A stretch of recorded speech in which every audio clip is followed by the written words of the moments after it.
Hello everyone, my name is Ananya Rajput, a law intern at Lexis and Company. So today I'll be talking about what is juvenile delinquency. Now juvenile delinquency is the act of committing a crime at a very young age. A juvenile delinquent is a young person, particularly a teenager under the age of 18, who breaks a state or a federal law by committing a crime. The term juvenile has been defined in Clause H of Section 2 of the Juvenile Justice Act 1986. Now, according to the Act, the maximum tenure of the punishment which can be given to the juvenile offenders is 3 years, and this punishment is valid for the heinous crimes too. In case of adult offenders, the maximum punishment which can be given is 7 years or life imprisonment or death penalty. Now, Section 83 and 82 of the Indian Penal Code 1860 talks specifically about the exemption from prosecution of the juveniles. The Supreme Court in the case of Kako versus State of Himachal Pradesh reduced the punishment of a 13-year-old boy who raped 2-year-old girl. Now, the court took into consideration Section 83 and 84 of the IPC that juveniles can't be treated as the adults. Thus, it is a very well stated law that while dealing with the juveniles, the court should consider reformative and humanitarian approaches. But in the case of Hiralal versus State of Bihar, a child threatened an adult that he'll chop him into pieces, and subsequently the child stabbed a person till his death.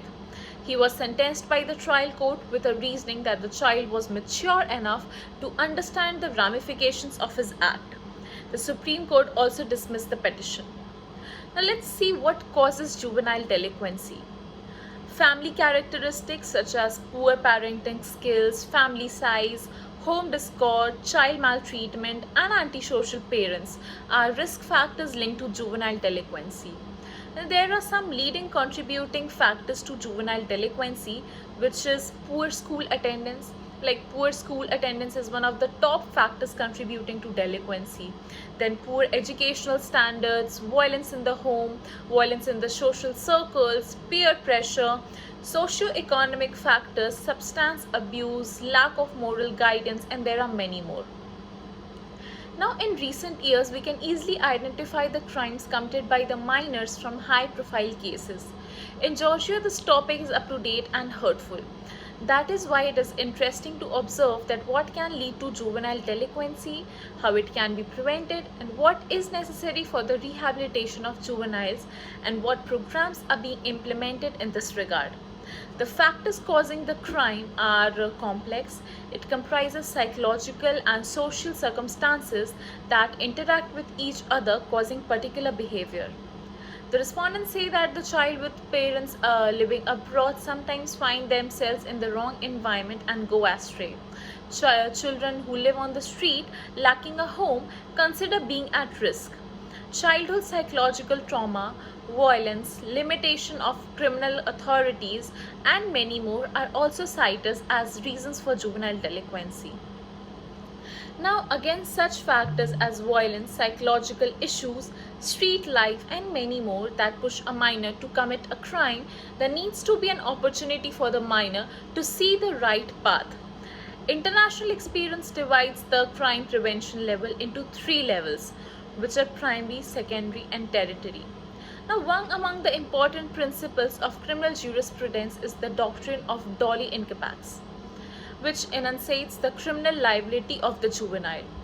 When this doctrine is applied and interpreted with regard to the Indian laws, the result it gives is that no juvenile under the age of 7 years should be prosecuted for the commission of the crime.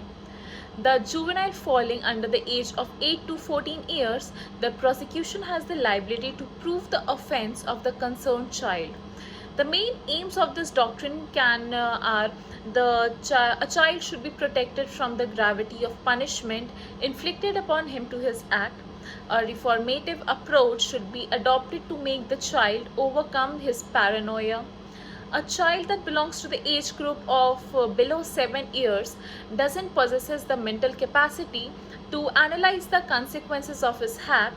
He or she may lack the knowledge as well as the intention to commit a crime, and mere actus reus cannot be a ground for prosecution unless accompanied with mens rea. Now, despite the current and completed preventive measures, issues concerning juvenile delinquency are still relevant in Georgia. For the elimination, complex, comprehensive approaches and engagement of both the state and the society are needed at every stage of the crime. In my opinion, the efficiency of these measures require that prevention programs reach all members of the risk groups and be fully accessible. Now, the increasing rates of juvenile crime in India is a very concerning issue and needs to be focused upon.